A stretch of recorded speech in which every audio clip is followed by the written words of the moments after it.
പ്രവാചകനാകുന്നതിന് മുൻപ് ഫറോവയുടെ ഈജിപ്തിൽ നിന്നും രക്ഷപ്പെട്ട് മദിയനിലെത്തിയ മൂസ ദിവസങ്ങളോളം അലഞ്ഞു. അക്കാലത്ത് ജനവാസമുണ്ടായിരുന്നത് മദിയനിലെ മധ്യഭാഗത്താണ്. ഇന്നത്തെ സൗദിയിലെ അൽബിദായിലുള്ള ഈ കിണറിനരികിലാണ് ഒടുവിൽ മൂസ നബി എത്തുന്നത്.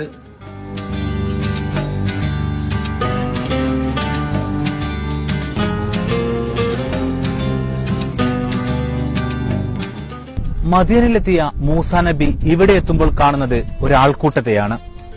ഈ കിണറിന് താഴേക്ക് ഇറങ്ങി വേണം വെള്ളം ശേഖരിക്കാൻ.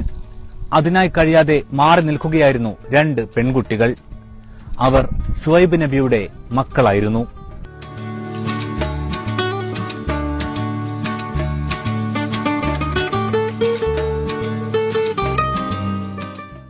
ആടുകളുടെ മേച്ചിൽപ്പുറമായ ഈ സ്ഥലത്തുള്ള കിണറ്റിൽ ഇറങ്ങിയാണ് മൂസ പ്രവാചകൻ ആ പെൺകുട്ടികൾക്ക് വെള്ളം എടുത്തു നൽകുന്നത്. ഇറങ്ങാനായി പടികളുണ്ട്. ഇന്ന് പക്ഷേ വെള്ളമില്ല. വെള്ളം ശേഖരിക്കാൻ സഹായിച്ച യുവാവിന്റെ കാര്യം വീട്ടിലെത്തിയ ശേഷം ഷുഐബ് നബിയുടെ പെൺമക്കൾ അദ്ദേഹത്തോട് പറഞ്ഞു. മാന്യനായ ആ മനുഷ്യനെ വീട്ടിലേക്ക് കൂട്ടിക്കൊണ്ടുവരുവാനാണ് ഷുഐബ് നബി ആവശ്യപ്പെട്ടത്. അതിനുശേഷം മൂസ നബി അദ്ദേഹത്തിന്റെ അരികിലേക്കെത്തി. ഷുഐബ് നബിയെയാണ് മൂസ പ്രവാചകൻ കണ്ടതെന്ന് ഖുർആൻ നേരിട്ട് പറയുന്നില്ല. എന്നാൽ ഇസ്ലാമിക ചരിത്രകാരന്മാർ ഖുർആനിലെ സ്ഥലത്തെ പരിചയപ്പെടുത്തി കണ്ടത് ഷുഐബ് നബിയെയാണെന്ന് വ്യക്തമാക്കുന്നുണ്ട്. ബൈബിളിലും സമാനമാണ് കഥ. കിണറിനരികിൽ നിന്നും 1 കിലോമീറ്റർ അകലെയായിരുന്നു ഷുഐബ് നബിയുടെയും സമുദായത്തിന്റെയും വീടുകൾ.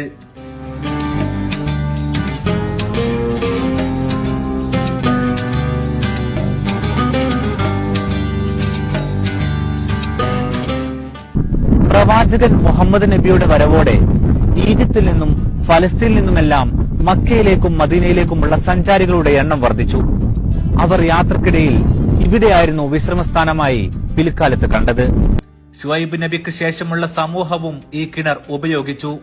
അവർ കിണറ്റിൽ നിന്നും താഴേക്ക് ചാലു കീറി. കിണർ നിറയുമ്പോൾ വെള്ളം താഴേക്ക് ഒഴുകിയെത്തും. സഞ്ചാരികൾ കുളിക്കാനും മറ്റുമായി ഈ വെള്ളം ഉപയോഗിച്ചു പോന്നു.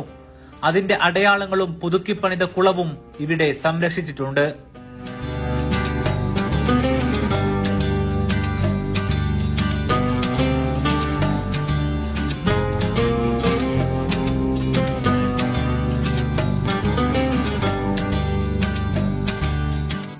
നൂറ്റാണ്ടുകൾക്ക് മുമ്പേ കടന്നുപോയ പ്രവാചകരുടെയും സഞ്ചാരികളുടെയും കഥകൾ പറഞ്ഞുകൊണ്ട് സൗദിയിലെ അൽബിദായിൽ ഈ കിണർ ഇന്നും ബാക്കിയുണ്ട്. മദായിൻ ഷുഐബിൽ നിന്നും അഫ്താബ് റഹ്മാൻ, മീഡിയ 1.